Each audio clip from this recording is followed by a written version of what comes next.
Hello, Wealth Tycoons. This video is not going to be just another business success story video. Today's video is going to be about how a dream business went through every road possible and gave the test of time. We are talking about WeWork here. WeWork is a company that began with a simple but brilliant idea: shared office places that help people get to know each other. From there, it went through the roof, reaching an amazing $47 billion valuation thanks to charismatic leadership and big claims. However, there was a weak base under all the glitz, and it all fell apart in a firestorm of debate, chaos, and drama. This story is about big dreams, big egos, and lessons that can be learned outside of boardrooms. Stay with us throughout the video to find out the loopholes of this business and the steps that they took right. So let's get started. So the story begins in busy New York City, where Adam Neumann and Miguel McKelvey, two ambitious thinkers, meet. Adam was an Israeli who was tall, lean, and energetic. He had the charm that made people believe in his vision, even if it was not fully formed yet. He was so good with his skills that he could sell sand at the beach or a ketchup popsicle to someone with white gloves. His excitement was contagious. His ideas were big, and he was sure of himself all the time. However, Miguel was the calm side to Adam's wild side. As a quiet but captivating builder with a strong sense of style, Miguel had a lot to offer.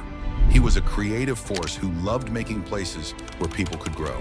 Miguel gave Adam the practical knowledge and background to turn Adam's big thoughts into real, useful things. They both wanted to make a business that was not only successful, but also change the game. A business that could change the world. The two accomplished their goal by starting WeWork in 2010. Rent big office spaces, divide them into smaller, more stylish workstations, and rent those out to freelancers, startups, and small businesses. It was a simple but brilliant idea. Giving people desks and chairs was not enough. They also had to help build a lively working community. People were meant to feel energized, connected, and like they are a part of something bigger than themselves when they work in a WeWork place. So they created a place with exposed brick walls, sleek industrial lighting, cozy spots to brainstorm, and fully stocked kitchens with beer and coffee on tap that you can drink whenever you want. There were foosball tables for breaks during the day, comfortable beanbags for talks, and many events for networking to bring people together. It was more than just a place to work, it was a way of life. Adam was always the showman, so he didn't just market himself as the CEO of a real estate business. Not really, he was more than that. He saw himself as the leader with a clear vision, who was not only renting desks, but also making the future of work. WeWork was not just a business to him, it was a movement that was changing the way people lived, worked, and talked to each other. Adam and Miguel worked well together, took a simple idea, and made it a huge success. A dream about shared places quickly grew into something much, much bigger.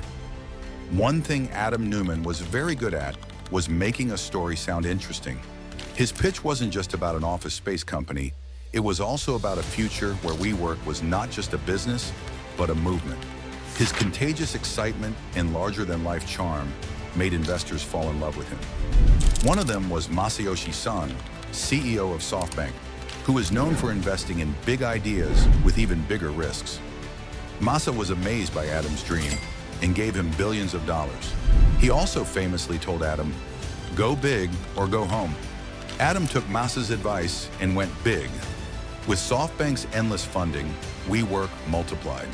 There were a lot of new office buildings in places like New York, London, Shanghai, and San Francisco.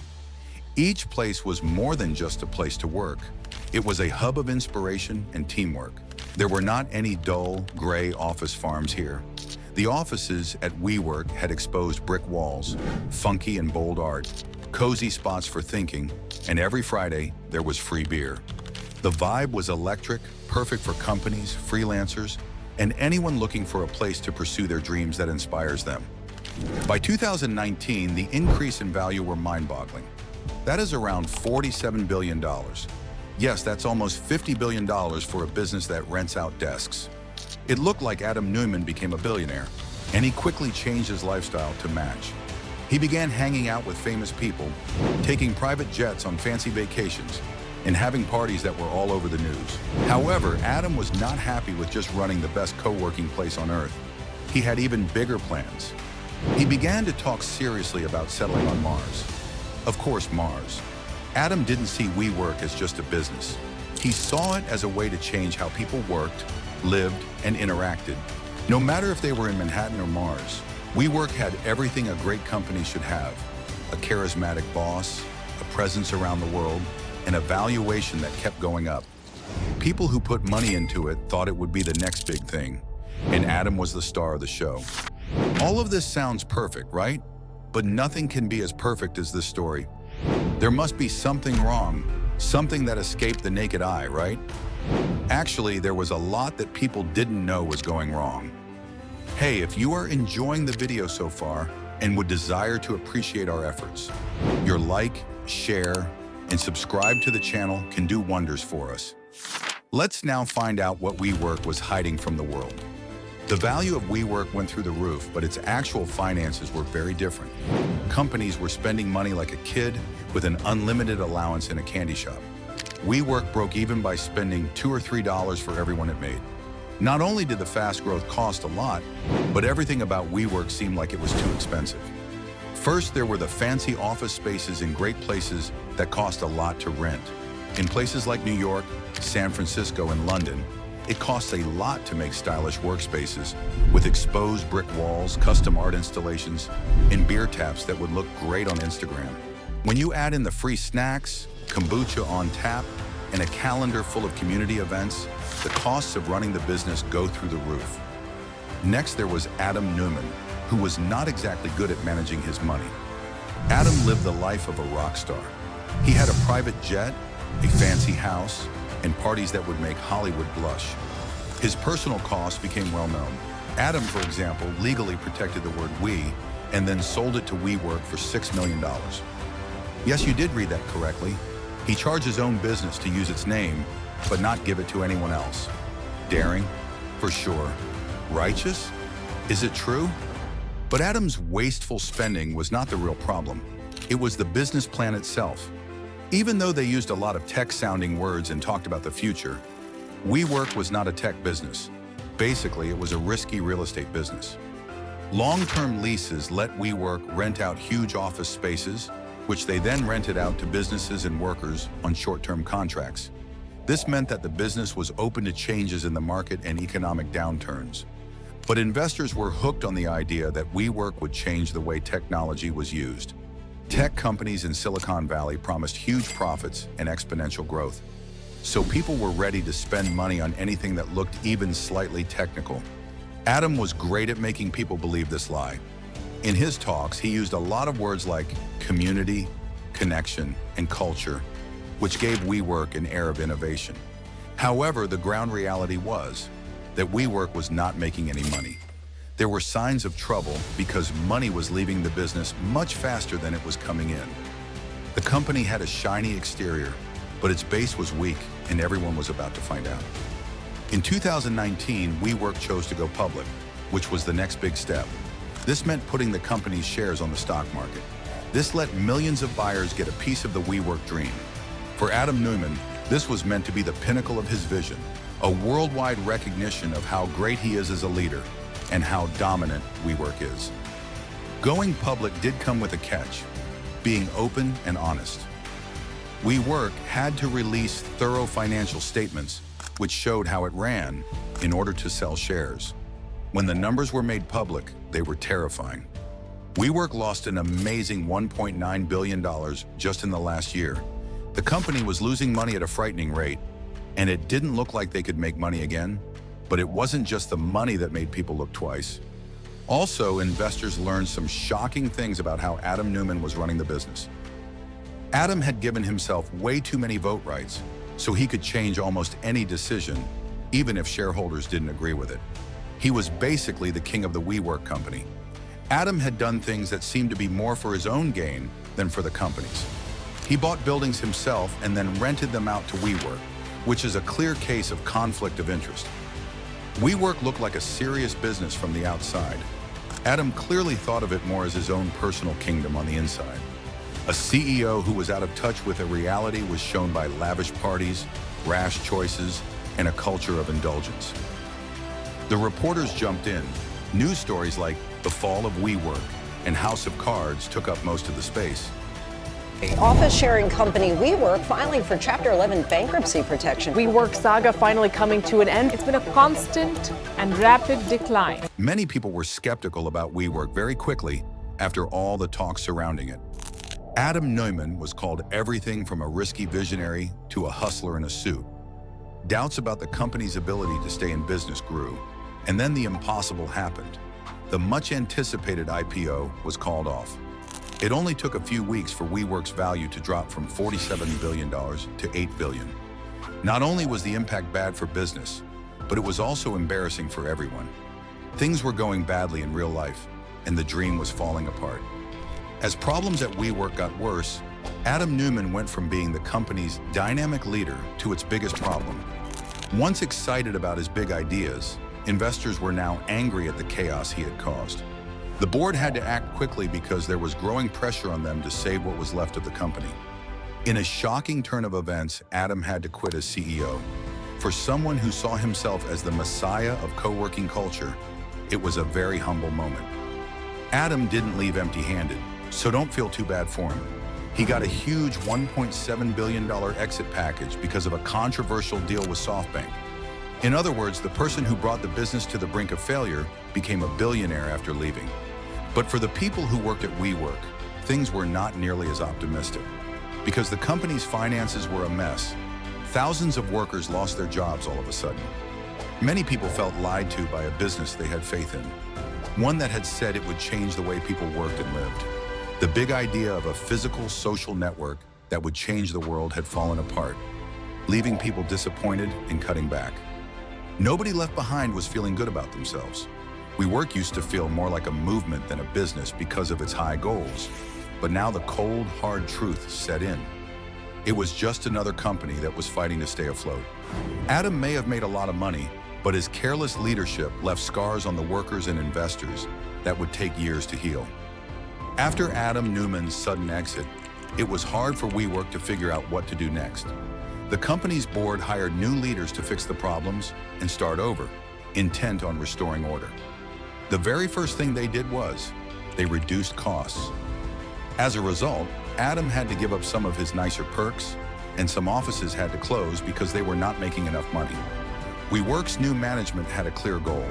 It was to get back to the company's main business, provide open, useful office spaces, and stop talking about changing the world. It wasn't exciting, but it had to be done. They slowly but surely straightened out the ship, steering the business through rough financial seas and restoring some order. In 2021, WeWork chose to go back to its plans to go public, but this time with a lot more reality. Compared to the failed try in 2019, this one was calmer, more planned, and most importantly, more realistic. The business finally went public, but not through an IPO. Instead, it did so through a SPAC merger, which is a type of company that is used for a specific purpose. This is a common way for businesses to go public without the heavy scrutiny that comes with an IPO. But the numbers showed a more humble picture. WeWork started out in the market worth about $9 billion, which is a lot less than the astronomical $47 billion that was once said it was worth. It wasn't as good as it used to be, but it was still a big deal because it showed that the company had survived despite all the chances. Adam had claimed that the new WeWork would be a huge company that would change the world. Instead, it was a leaner, more realistic business that was still trying to find its footing in the world after the pandemic. Many people saw this as more than just a comeback. It was a chance to make things right and show that it was possible to rebuild even after a huge fall. Adam Neumann faded from view after leaving as CEO of WeWork, disappearing from the business world's radar. However, Adam is very good at making things right again. He came back in 2022 with a brand new business called Flow, this time focusing on private real estate. The goal of Flow is to change the way people live by building community-focused housing. This is similar to some of the ideas Adam pushed for at WeWork, but the focus is on homes instead of businesses. Guess who else chose to bet on him again? None other than SoftBank.com. Masayoshi's sons still thought Adam's idea had promise, even though the WeWork story was a mess.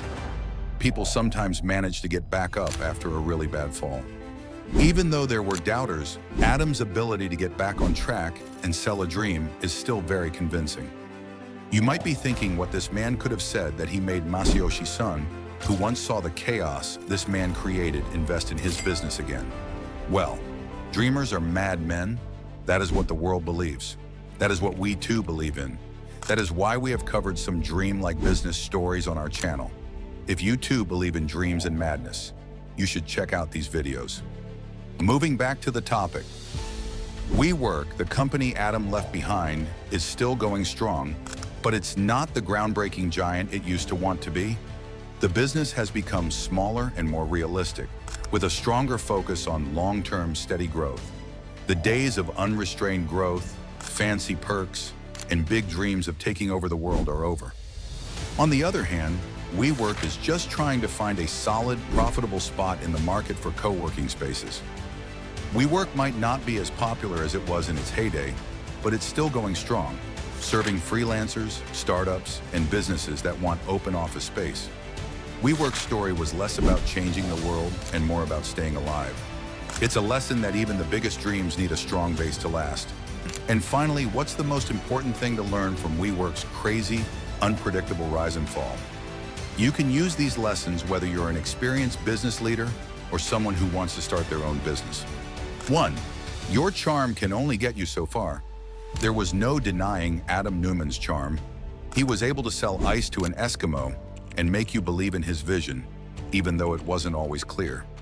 Big investments, billion-dollar values, and a loyal following came his way because of his charisma and ability to tell stories.